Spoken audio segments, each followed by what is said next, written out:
मुरमुऱ्यांमध्ये वाटाणा मिक्स करून पहा। ही रेसिपी पाहण्यासाठी व्हिडिओ कुठेसुद्धा स्किप न करता संपूर्ण व्हिडिओ पहा। हाय हॅलो नमस्ते, स्वाती सांडभोर या यूट्यूब चॅनलवर तुम्हा सगळ्यांचं अगदी मनापासून स्वागत करते। तर इथे पहा, मी 2 कप मुरमुरे घेतलेले आहेत। कोणी ह्याला मुरमुरे देखील म्हणतात, कोणी चुरमुरे सुद्धा म्हणतात।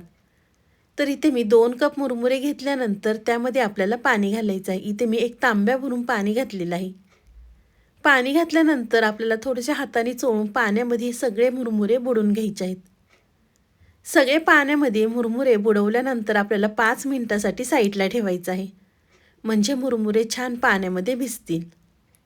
तोपर्यंत इथे मी मिक्सरचं भांडं घेतलेलं आहे। मिक्सरच्या भांड्यामध्ये आपल्याला 1 कप वाटाणा घालायचा आहे।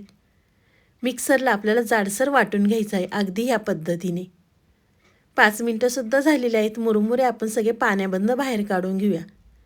इथे मी हाताच्या मुठीमधले सगळं मुरमुऱ्यांमध्ये पाणी काढून घेतलेलं आहे आणि त्यानंतर हे मुरमुरे चाळणीमध्ये ठेवलेले आहेत, म्हणजे काय एक्स्ट्राचं पाणी असेल ते निघून जाईल। तर तुम्ही या ठिकाणी पाहू शकता, मी पाण्यामधनं मुरमुरे सगळे काढून घेतलेले आहेत। त्यानंतर इथे मी पसरट आकाराचं भांडं घेतलेलं आहे, त्यामध्ये आपल्याला मुरमुरे, मिक्सरला आपण वाटाणा वाटून घेतला होता तो वाटाणा घालायचा आहे। त्यानंतर इथे मी एक छोट्या आकाराचा कांदा बारीक चिरून घेतला होता।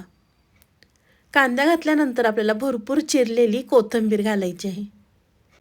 त्यानंतर इथे मी 2 हिरव्या मिरच्या बारीक चिरून घेतल्या होत्या।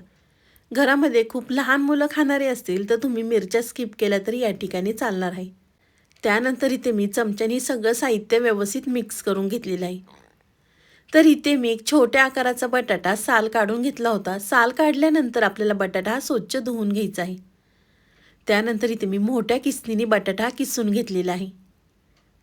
बटाटा किसल्यानंतर इथे मी परत एकदा मिक्स करून घेते।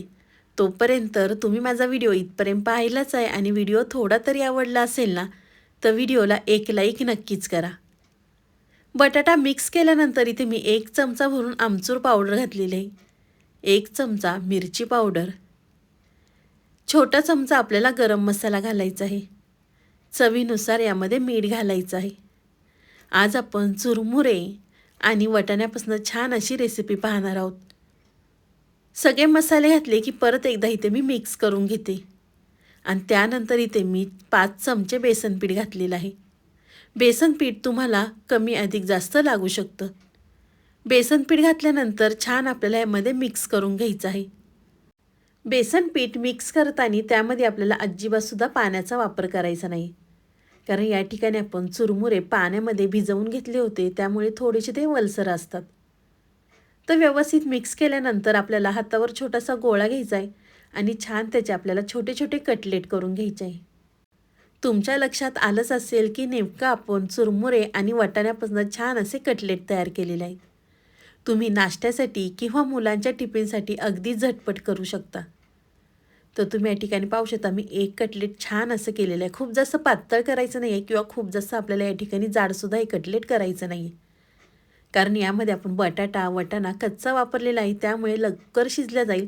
त्यामुळे आपल्याला इथे मीडियममध्ये कटलेट हे छोटे छोटे करून घ्यायचे आहेत। तुम्ही यामध्ये गाजर किंवा बीट, तुम्हाला ज्या भाज्या आवडतील त्यासुद्धा तुम्ही यामध्ये घालू शकता। तर तुम्ही या ठिकाणी पाहू शकता, मी एकसारखे कटलेट 4 करून घेतलेले आहेत। त्यानंतर एका साईडला पॅन गरम करून घेतलेला आहे, त्यावरती आपल्याला तेल घालायचं आहे। तुम्ही तेल घाला किंवा तूप घाला, तुम्हाला आवडेल ते तुम्ही या ठिकाणी वापरू शकता। या रेसिपीला तेलसुद्धा अगदी कमी लागतं। तेल घातल्यानंतर आपल्याला तव्यावरती तेल पसरवून घ्यायचं आहे आणि त्यानंतर आपण तयार केलेले कटलेट आपल्याला तव्यावरती ठेवायचे आहेत।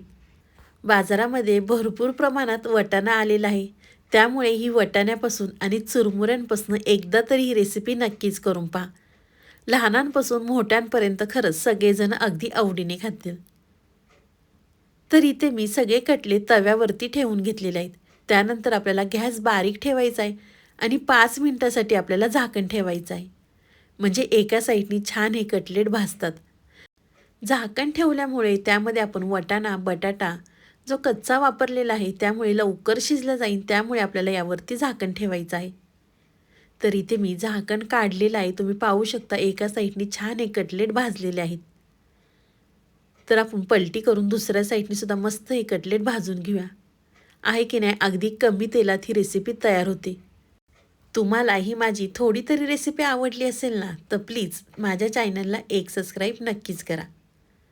तर तुम्ही या ठिकाणी पाहू शकता दुसरी साईडसुद्धा छान अशी मी भाजून घेतलेली आहे. त्यानंतर एका प्लेटमध्ये काढून घेते. पाहू शकता तुम्ही रंगसुद्धा कटलेटला खूप सुंदर आलेला आहे. तर या ठिकाणी मी एका प्लेटमध्ये काढून घेते. तुम्ही टोमॅटो केचप संग किंवा हे कटलेट तसेसुद्धा खाऊ शकता.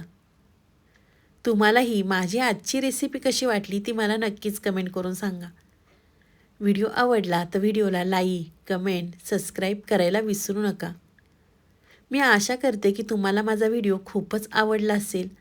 आवडला असेल ना तर तुमच्या नातेवाईकांमध्ये, मित्रमैत्रिणींमध्ये व्हिडिओ शेअर करायला विसरू नका. तर चला, तुम्ही माझा संपूर्ण व्हिडिओ पाहिल्याबद्दल थँक्यू सो मच.